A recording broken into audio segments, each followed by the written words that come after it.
Bonjour et bienvenue. Aujourd'hui, on plonge dans un ouvrage qui a fait beaucoup jaser, Islamiser la modernité d'Abdeslam Yassine. Son objectif, en fait, c'est de livrer un message spirituel à ce qu'il appelle un homme moderne malade de sa modernité.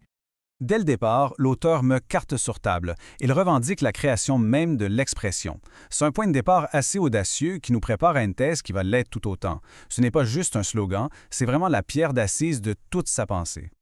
Alors, pour bien suivre son raisonnement, on va procéder en 5 temps. D'abord, on va regarder son diagnostic du monde moderne. Ensuite, les outils ou les armes qu'il attribue à la modernité. Puis, on verra l'alternative islamique qu'il propose, la méthode pour y arriver, et finalement, le rôle central de la communauté. On commence donc avec le diagnostic.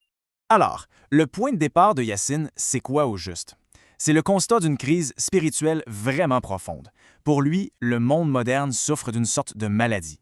Yassine présente le conflit de manière très directe, sans détour. D'un côté, il y a la modernité, qui serait obsédée par la consommation et le profit, où le dieu dollar, comme il dit, aurait pris la place de Dieu.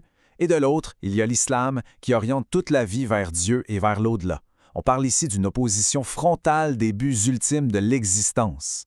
Et bien sûr, cette opposition-là, elle a des conséquences, des symptômes bien concrets.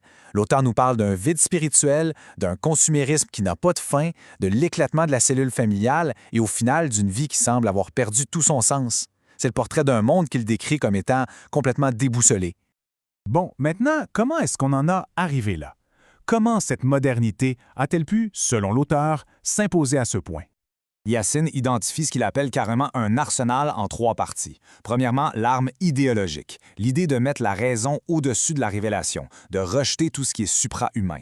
Deuxièmement, l'arme économique, le capitalisme qui fait passer le profit avant le bien-être des gens. Et finalement, l'arme militaire, qui est servie à imposer cette vision du monde, notamment par le colonialisme. Et là, l'auteur s'attaque à un gros morceau, la laïcité à la française. Pour lui, il faut être clair, ce n'est pas du tout un concept neutre. Il la décrit comme la plus pernicieuse des armes idéologiques de l'Occident. Un outil qui aurait été importé par la force coloniale pour défaire des siècles de civilisation et de normes sociales musulmanes. D'accord, on a vu le diagnostic, la critique, mais alors, c'est quoi la solution? Qu'est-ce qu'il propose à la place? C'est ici qu'on entre dans la partie constructive de son argumentaire. Au cœur de son projet politique, on retrouve la Choura. L'idée, ce n'est pas de copier un autre système, mais de se baser sur un principe qui vient du Coran, celui de la consultation mutuelle pour gouverner.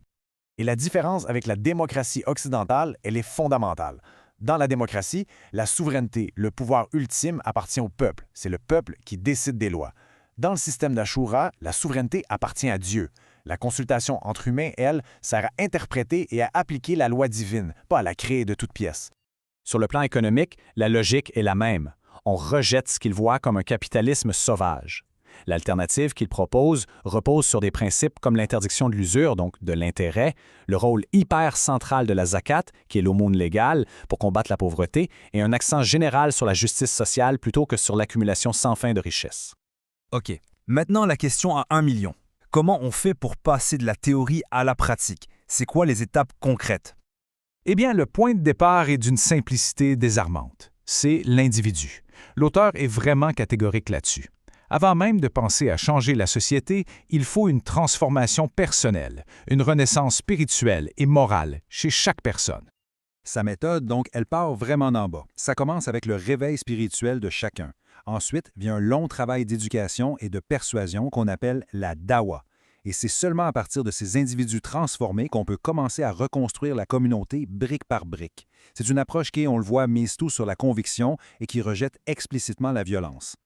Ce qui nous amène tout naturellement au dernier morceau du casse-tête, qui est peut-être le plus crucial dans sa vision. La communauté islamique, une fois restaurée.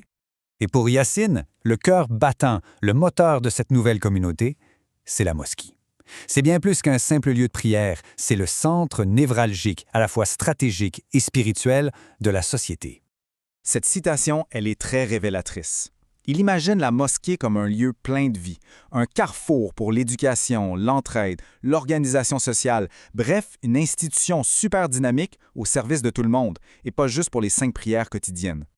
Donc, si on résume, la mission d'islamiser la modernité, telle que présentée par l'auteur, c'est une sorte d'opération de sauvetage.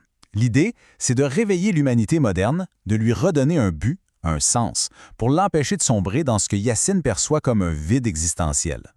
Et on termine sur cette question qui est vraiment au centre de tout l'ouvrage. Yacine ne rejette pas les outils de la modernité, comme la technologie, mais il veut les mettre au service d'une finalité spirituelle. Est-ce que c'est possible? Est-ce que la foi et la technologie peuvent vraiment coexister? Ou est-ce que l'une finit inévitablement par écraser l'autre? La question, bien sûr, reste ouverte.